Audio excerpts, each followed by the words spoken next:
Aujourd'hui, j'avais envie de revenir un peu sur mon parcours. Parce que avant j'étais commerçant dans l'informatique de proximité. En 2013, je fais faillite et finalement je pars vivre en Inde. Et j'avais envie de t'apporter et de partager avec toi ce que l'Inde aura permis de faire dans ma vie et comment ça va vraiment littéralement transformer ma vie au quotidien. Alors juste si tu ne me connais pas, moi je suis David Levesque, je suis entrepreneur, mentor et expert web marketing. J'accompagne les entrepreneurs à développer leur activité et entre autres j'édite une émission quotidienne sur YouTube qui parle de web marketing et comment accélérer son business. Mais aujourd'hui je ne vais pas te parler de web marketing, j'ai vraiment envie de partager avec toi là, pendant quelques minutes comment mon parcours m'a permis de découvrir finalement que la vie, on décide qu'est-ce qu'on veut mettre dedans, que finalement il faut avoir confiance en la vie et que la vie a des projets pour toi et que aussi finalement tu es à la hauteur de tes ambitions. C'est mes deux phrases fétiches. Quand je fais faillite, je sais pas qu'est-ce que je vais faire. La seule chose que je sais que je ne veux pas faire, c'est faire un boulot pour bouffer. Ça, je ne peux pas le faire. Pourquoi? C'est mes conditions mentales à l'époque qui étaient comme ça. Et du coup, à ce moment-là, j'avais un salarié indien. Donc lui, par contre, il doit rentrer en Inde. Il rentre en Inde parce qu'il a plus de visa.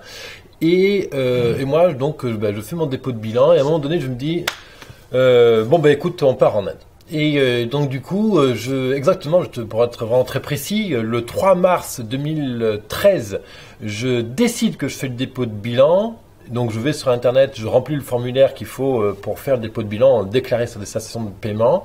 Et ensuite, le 5 mars à 19h, je m'en souviens très bien où est-ce que j'étais, etc. J'achète le billet aller simple pour l'Inde. Je ne sais pas du tout qu'est-ce qu'il faut comme visa, je ne sais pas où est-ce que je vais faire, qu'est-ce que je vais faire en Inde, etc. Je ne sais rien de tout ça. Je ne connais pas l'Inde. Les seules choses que j'ai en tête par rapport à l'Inde sont quelques récits de voyage que mon grand frère a fait. Mon frère a été 4 mois à peu près en Inde, 10 ans auparavant. Et donc, c'est tout ce que je sais sur l'Inde. Et à partir de ce moment-là, je vais en fait donc mettre en place tout ce qu'il faut pour liquider l'entreprise. Je vais mettre à l'abri mes affaires. J'ai en tout et pour tout que 7000 € sur mon compte bancaire. Je vais redémarrer une vie avec ça. Mais je ne sais pas du tout qu'est-ce que je vais faire. D'accord? Je suis encore dans mon schéma d'action, de machin, tous les problèmes que je traînais encore à l'époque. Il y a quelques mois avant ma faillite, d'ailleurs, j'avais fait un burn-out. Mais à l'époque, je ne savais pas que c'était un burn-out. Littéralement, je suis retrouvé handicapé pendant un mois. Je ne pouvais plus sortir du lit, je ne pouvais plus bouger mes bras, je ne pouvais même plus boutonner ma chemise. J'avais plus de force dans les bras, dans le corps, j'étais littéralement épuisé. Il m'a fallu 6 mois pour récupérer derrière ça. Et c'est avec ça, donc du coup, voilà, j'ai acheté mon billet pour l'Inde aller simple. Je sais, le seul point de contact que j'ai en Inde, c'est mon partenaire qui s'appelle Bhaskar. Et là, je vais lire une page web pour quel vaccin je vais faire. Je vais commencer à lire un livre sur l'histoire de Gandhi, mais que je vais pas finir. Et je vais regarder un livre de photographie fait par un grand photographe, mais je ne me rappelle plus de son prénom. Par contre, je sais que le livre s'appelle l'Inde, photographie du ciel. Et c'est un magnifique livre. Le type, il fait des photographies avec un cerf-volant, en fait. Et c'est la seule chose que je vais dire sur l'Inde, parce que je veux garder un esprit vraiment vierge et exempt de tout cliché ou préjugé. Donc la seule chose que je sais, c'est que je retrouve Bhaskar dans la ville de Ranchi, qui est au nord-est de l'Inde, au sud de Calcutta. Donc voilà comment démarre ma nouvelle vie en fait. J'atterris en Inde, et pour être très franc, la première sensation que j'ai, qui va durer à peu près quelques heures, c'est « Mais putain David, mais qu'est-ce que t'es venu foutre ici ? Tu ne vas jamais être capable de t'adapter à cet environnement, à ce pays, etc. L'Inde est tellement choquante, mais je ne peux même pas te décrire qu'est-ce qui est choquant, parce que c'est tellement de petites choses très subtiles que... et donc, il m'a fallu vraiment du temps derrière ça pour me réadapter. Après une première nuit de sommeil, ça allait mieux, mais en fait, le choc culturel est tel que ça t'oblige de te remettre en question. Et c'est là où en fait l'Inde va être salvateur pour moi. Ça va être vraiment un voyage, une deuxième naissance, on va dire ça comme ça, où je vais complètement me réinventer. Et j'ai vraiment l'habitude de dire que l'Inde m'a permis de redécouvrir les relations au temps, à l'humain et à l'argent.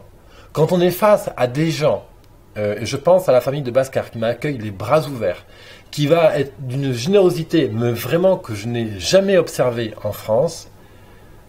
Et bien je me dis, mais oui, bien sûr, ils vivent pas dans la richesse, et regarde, ils donnent, ils attendent rien en retour.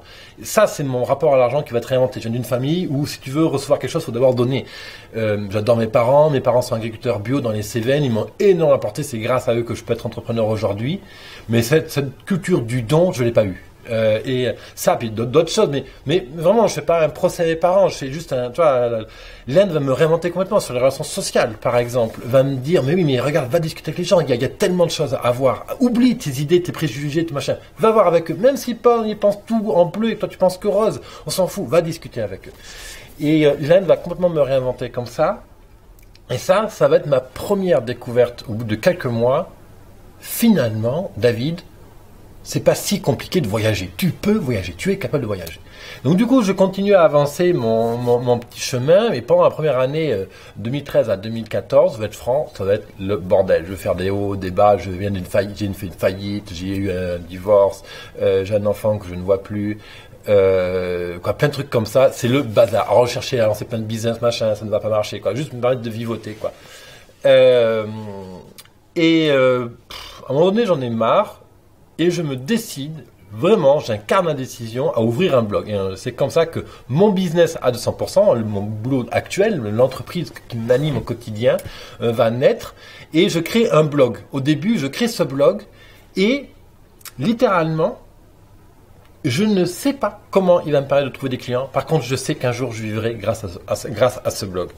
Et ni une ni deux, un mois à peu près d'avoir ouvert ce blog, je recrute grâce à ce blog, t'entends bien, 2 gros clients prestigieux. Alors là, je tombe des nues, vraiment. Hein, je contiens mon sourire quand je suis face à eux parce que je ne comprends pas qu'est-ce qui m'arrive, je vais le comprendre bien plus tard. Je recrute Toyota et Renault comme clients. Donc les concessions locales, je vais avoir pour mission de les aider à adopter l'évolution digitale. Pas une masse à faire, hein. Je parle en anglais moyen à l'époque, une nouvelle culture, bref, tout un tas de choses. Et c'est là où je vais avoir la deuxième révélation, c'est, mais putain David, mais finalement, c'est super simple d'avoir une carrière internationale.